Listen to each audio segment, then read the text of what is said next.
ధర్నాలు చేస్తారా, ఇది చేస్తారా, అది చేస్తారా మమ్మల్ని కామెంట్ చేస్తారు. కానీ మేము చేసేది అందరూ దాదాపు 30 లక్షలు ఉంటే దాదాపు 2 లక్షలు 1 మార్క్స్తోనే లేదా హాఫ్ మార్క్స్తోనే ఆటిట్ అవుతారు. అలా అవ్వకూడదనే గత ప్రభుత్వము పెద్ద నోటిఫికేషన్ ఇవ్వమని మేము మొత్తుకుంటే ఇవ్వలేదు. కానీ కాంగ్రెస్ ప్రభుత్వము 2 లక్షలు ఒకేసారి ఇస్తాము, అది 6 మార్కులతో 1 మార్కుతో ఏదైతే మీకు జాబ్ మిస్ అవుతుందో ఈ వరదలో మీరు కొట్టుకొని పోవాలని మీ తెలంగాణ ప్రభుత్వం వస్తేనే, తెలంగాణ రాష్ట్రంలో కాంగ్రెస్ ప్రభుత్వం వస్తేనే మీ భవిష్యత్ మారుతానికి అందరి సాక్షిగా సభలో అందరి ముంగట రేవంత్ రెడ్డి ఏదైతే అన్నాడో అదే నోటిఫికేషన్, అదే 2 లక్షలు ఇవ్వమని మేము అడగడం తప్ప శ్రీధర్ బాబు ఇప్పుడు గవర్నమెంట్ లో ప్రభుత్వంలో మేము నోటిఫికేషన్ ఇవ్వలేము, ప్రైవేట్ జాబ్ చూసుకొని అన్నావు.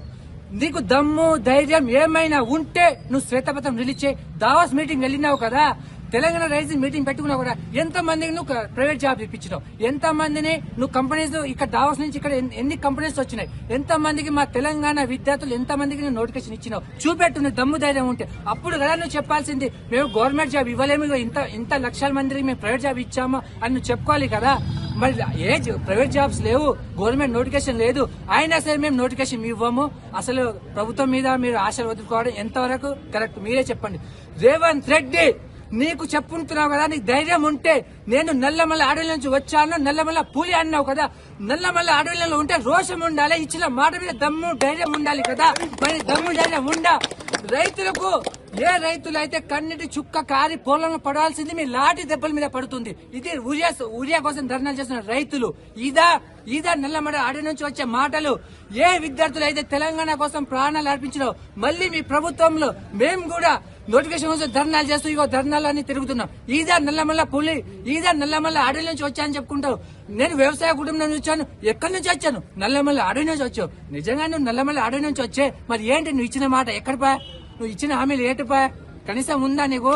కనీసం ఇంకిత జ్ఞానం ఉందా నీకు? నల్లమల్ల అడవి నుంచి వచ్చే దమ్ము ధైర్యం కెపాసిటీ ఉంటే ఈ తెలంగాణ రాష్ట్రంలో గత ప్రభుత్వం చేసిన అప్పులు ఇగో నేను సృష్టించాను, మాపిలాన్ని మాపి చేశాను అప్పులన్నీ. నీకు దమ్ము ధైర్యం నల్లమల్ల అడవి నుంచి వచ్చి ఉంటే ఎందుకు నెడుతున్నావు అట్లా? తీసుకోకుండా ఎందుకు నెడుతున్నావు అట్లా? ఒక్క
మమ్మల్ని ప్రశ్నించాలి కానీ మా మీద చేసే అధికారం వాళ్ళకి లేదు. ఫ్రెండ్లీ పోలీస్ అంటారు కదా, ఫ్రెండ్లీ పోలీస్ అయితే ఇట్లా పట్టుకోవాలి, కానీ ఫ్రెండ్లీ పోలీస్ అంటే గుర్తు పెట్టుకోవాలి. పెట్టుకున్న తమ్ముడు అన్నారు కానీ ఫ్రెండ్లీ పోలీసు మా ప్రజాప్రభుత్వం అంటే ప్రతి ఒక్క వర్గాన్ని పట్టించుకోవాలి, అంటే అన్ని వర్గాలకు ఇల్లు కల్పించాలి. ఎవరిని కలిపారు? మా ఇందిరమ్మ అని పెట్టుకుంటారు. గృహలక్ష్మి బాయ్ ఇందిరమ్మ పెట్టుకుడు. ఎవరిని పెట్టుకుంటాడు? ఇందిరమ్మ ఎవరికి ఇచ్చాడు?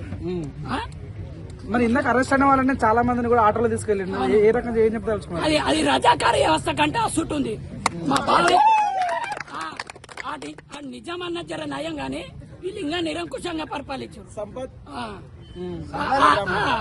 ప్రజాప్రభుత్వం అనేది ఆ నిరంకుశత్వాన్ని వదులుకోకపోతే నెక్స్ట్ వచ్చే ప్రభుత్వంలో కాంగ్రెస్ అనే పదే ఉండదు. మీరే వద్దంటే ఉద్యోగాలు చాలా బాబు అని మీరే అంటారు. మాకెందుకు వద్దానా? మాకు గడ్డలై పిల్లలు లేరు, జాబు లేక వాడిస్తలేడు, మేమెందుకు అంటాం? వాళ్ళు తప్పించుకోనికే కాలం గడపనికే అట్లా ప్రకటిస్తున్నారు. అది మానుకోవాలి. వాళ్ళకి జాబ్ లేసి పైసలు ఇచ్చి నడపాలనే లేదు. వాళ్ళకి అది ఉంటే ఇట్లా చెప్పారు.